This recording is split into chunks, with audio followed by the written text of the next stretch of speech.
Now, people said Jameer was kind, he was a good student, and he basically had dreams. Now, family and friends describe her as ambitious. She set out for goals and she achieved them.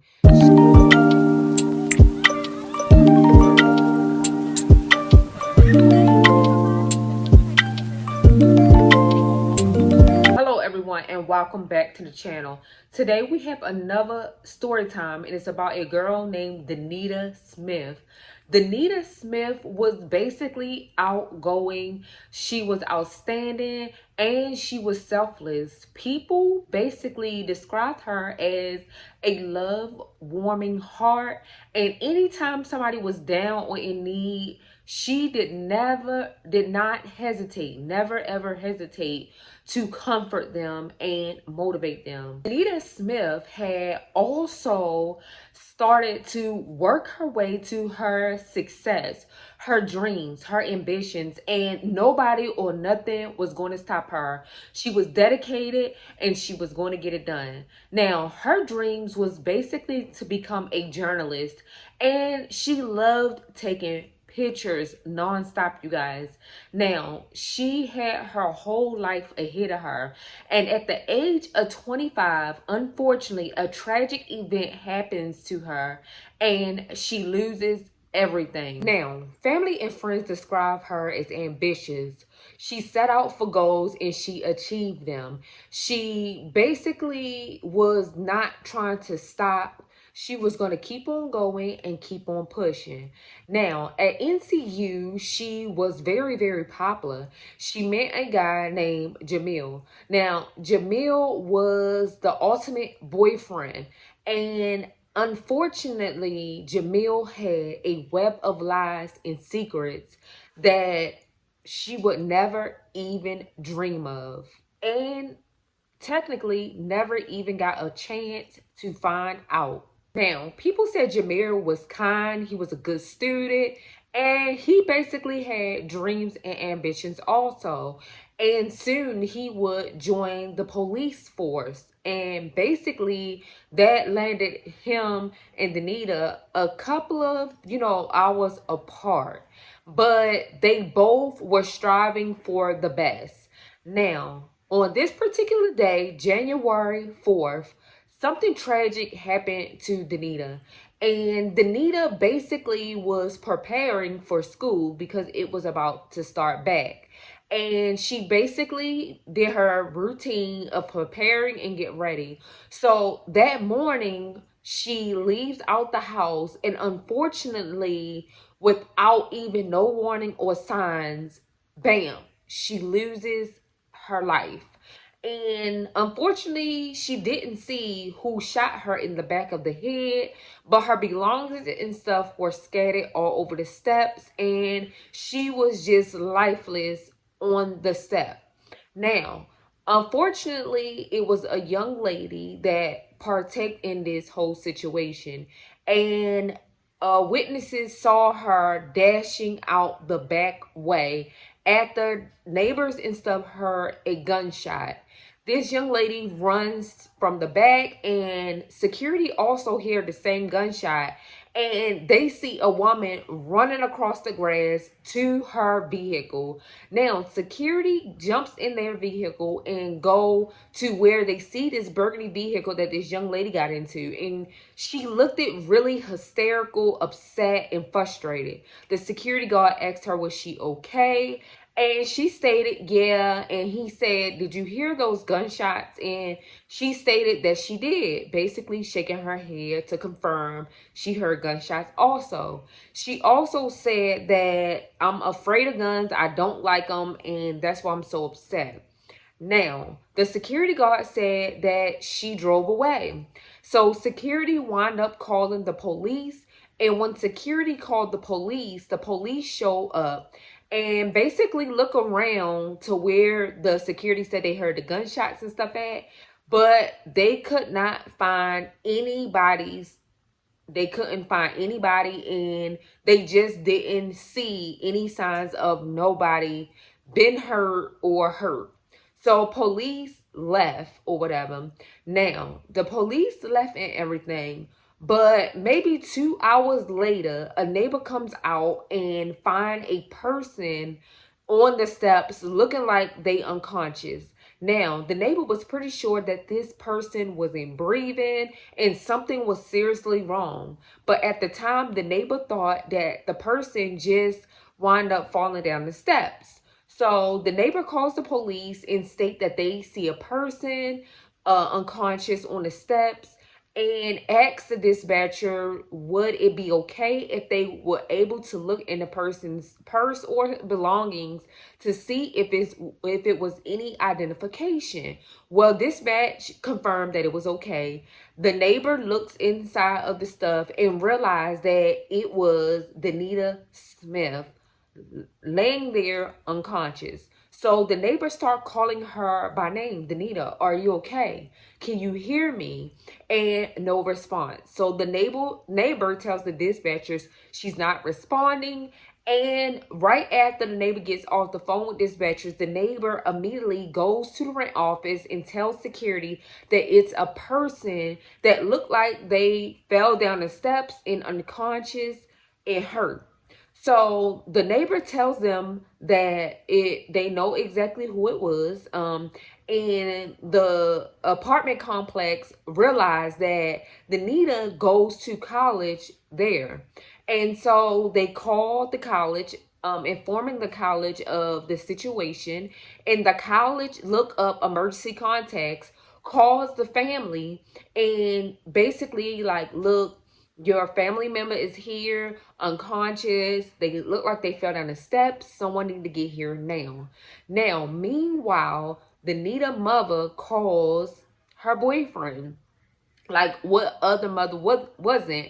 Because she stated that the boyfriend was closer and he would get there faster while she's on the way. Now, the Nita brother and everything was like coming too, but her boyfriend was closer.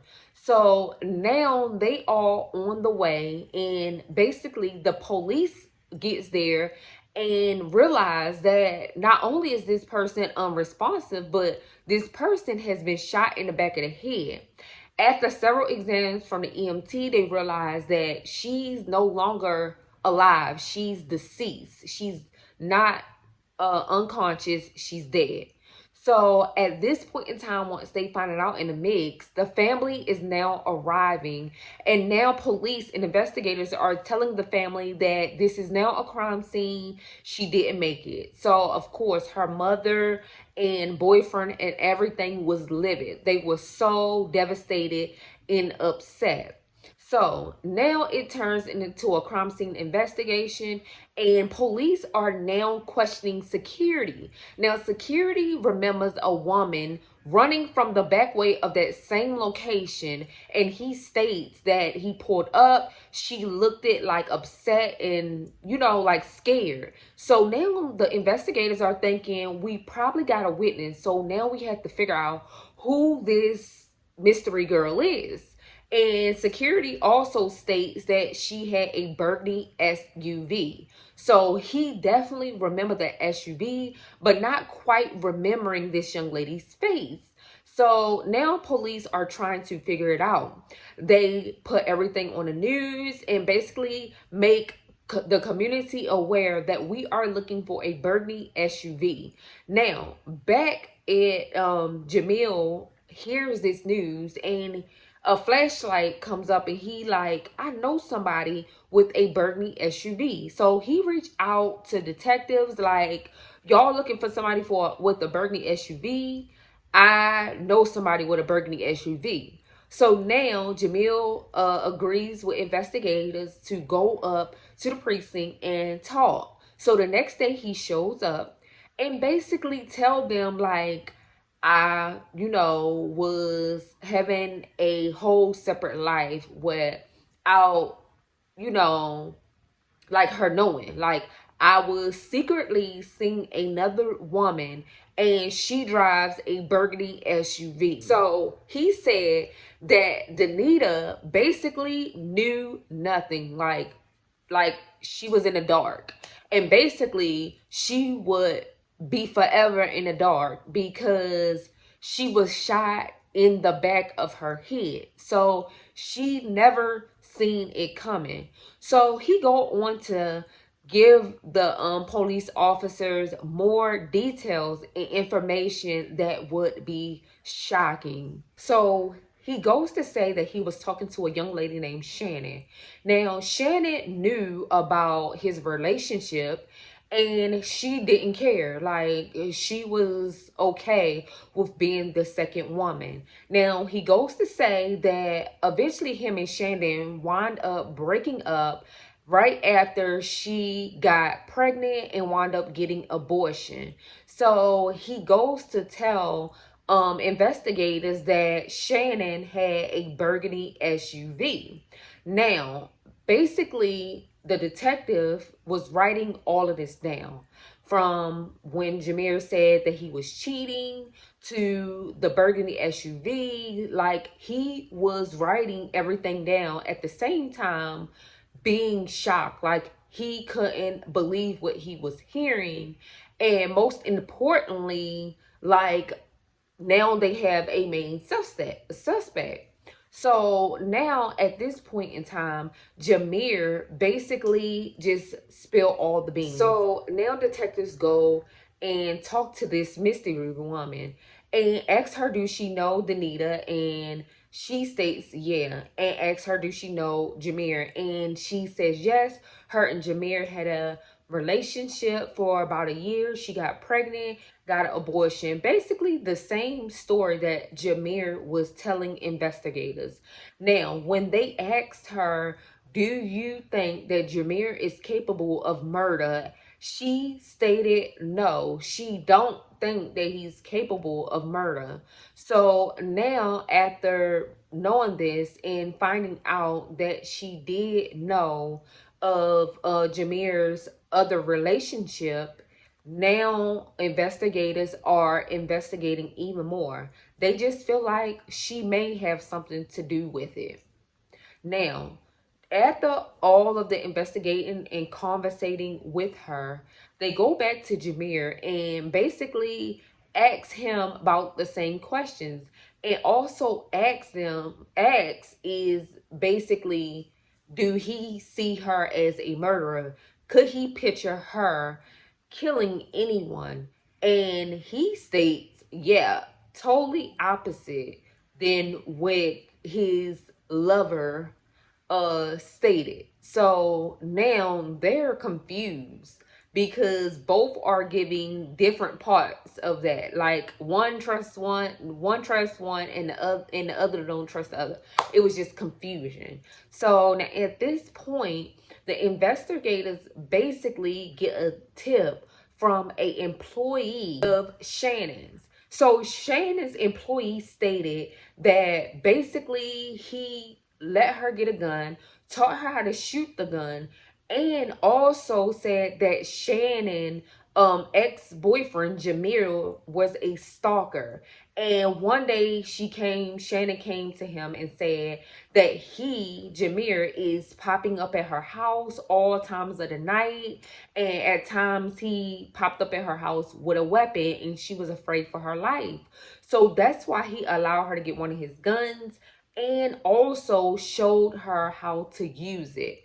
So this kind of conflicted because when they interviewed her about the situation, one particular thing they asked her was, Shannon, do you own a gun? And Shannon basically lied in detective's face and said she never had a gun, she don't like them.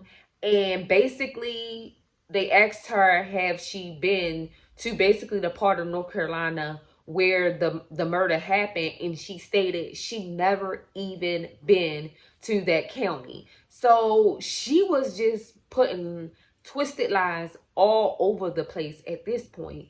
And detectives felt like she strongly had something to do with this murder. Now, Denita basically lost her life in not knowing anything about Shannon, and also not even knowing that the man of her dreams, the one that had proposed to her, the one that supposed to had loved her, caused her to never be able to see the light of day again. So now it was a back and forth thing. The detectives now pulled Shannon's records to basically see if she was even in that location at the time. And guess what? Records came back that she was like 100 yards or something away from the actual apartment complex or whatever. So that put her right there. She also lied and said that that day she was late for work because she had taken her son to the doctor. Well, of course, investigators went and talked to the doctors, and the doctor said that she never even showed up for that particular appointment. And her job stated that she was also late for work. So by this time, now they arrest her because they have so many evidence putting her there. Even though security looked at a picture of her and couldn't basically point her out, but when they show the security guard of the apartment complex a picture of Shannon, bam, her vehicle, bam, they recognized her vehicle. And quite frankly, the security guard was sure that that was the actual vehicle that the young lady got in. So now investigators got as much evidence as possible. So months go by and they interview Shannon again. And Shannon this time has a lawyer, and she states to basically her story to the investigators again, like, look, I'm telling you, Jameer was stalking me. I was afraid of him. It was times that he showed up, made me get in a car with a gun, told me to shut up, and took me to the town. Basically, not even stating why he was forcing her to go up there, but basically she was trying to say that Jameer basically took her to the location where his fiance, let's be quite frank, they were engaged, where his fiance, lived. So then she go on to say that he had to have something to do with her murder because she didn't. Like, why would she want to murder her? And basically, a lot of stuff that Shannon was saying wasn't adding up, but Jameer's story added up every time. And they basically got his phone records and stuff too. Guess what? He was nowhere near the town when the murder happened. So the whole time, she's just like lying to the police. She's discrediting herself. So at this point, she's arrested. She goes to court. And once she goes to court or whatever, basically her story remained the same about Jameer stalking her. Her family even supported her on this story, saying that they witnessed these things, which it was weird because, like, y'all, like, you don't know where she was at this point. Y'all wasn't with her that day. And it was so weird that they were so determined to vouch for her. It was like almost like they knew she did it, but they didn't want her to get any time.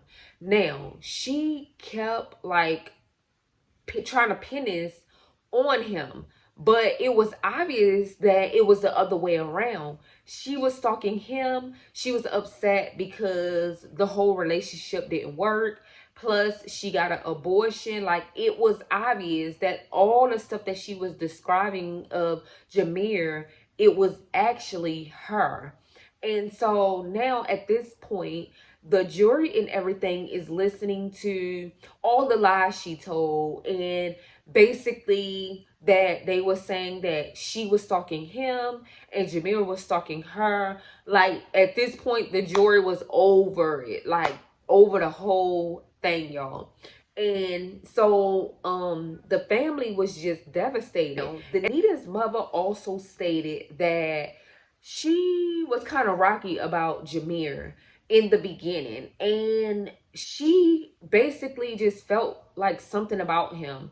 But again, he just seemed, just like everybody else said, this ultimate boyfriend. He was really respectful, and eventually she couldn't help but just think that he was good for her daughter. So of course, the story about him talking to Shannon and her daughter at the same time was devastating. It basically let her know that the feeling that she felt was always right the whole time. So of course, like, she was devastated. Y'all, also Shannon had basically, after she realized like her lies wasn't adding up and she was not doing what she set out to do, she called detectives and said that Jameer raped her, basically assaulted her in her own house.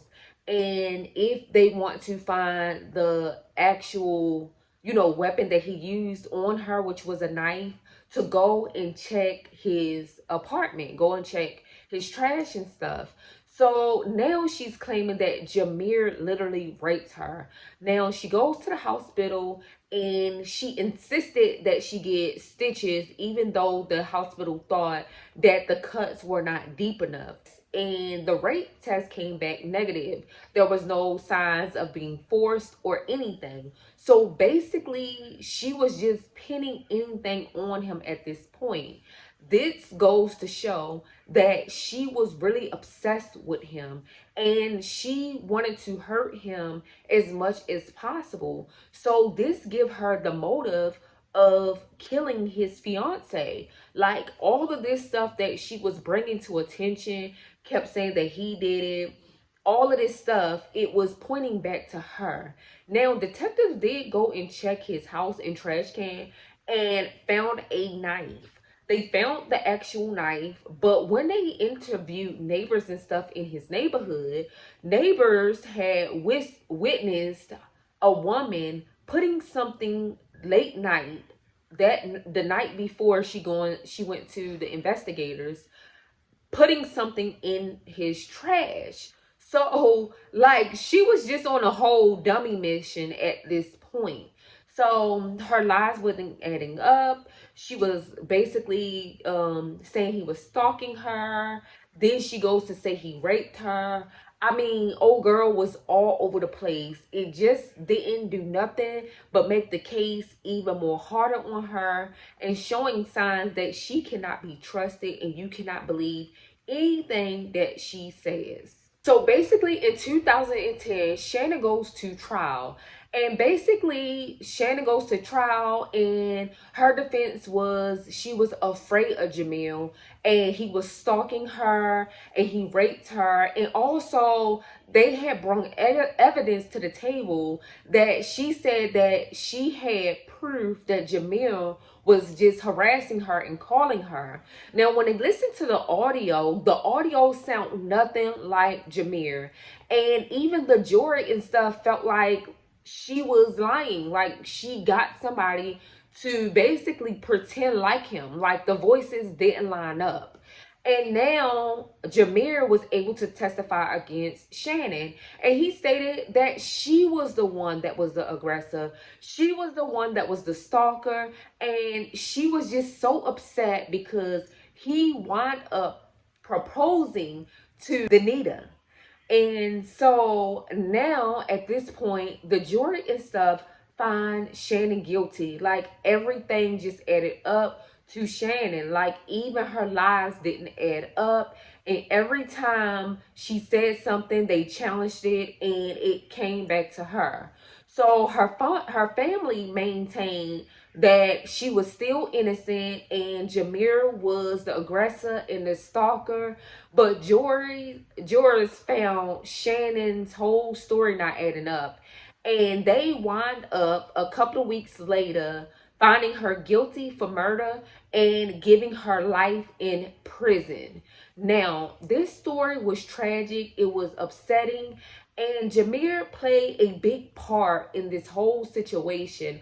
Unfortunately, an innocent person that didn't even know that she could have possibly been in danger lost her life. I mean, her legacy, her success, the hard work she put in to have the big goals and dreams she wanted was down the drain, all because basically a tragic event, something that someone wanted to be so greedy, Jameer, and do. Like, playing two different humans two people back and forth, especially if one don't know, causes all types of chaotic mess. And look what he got her in.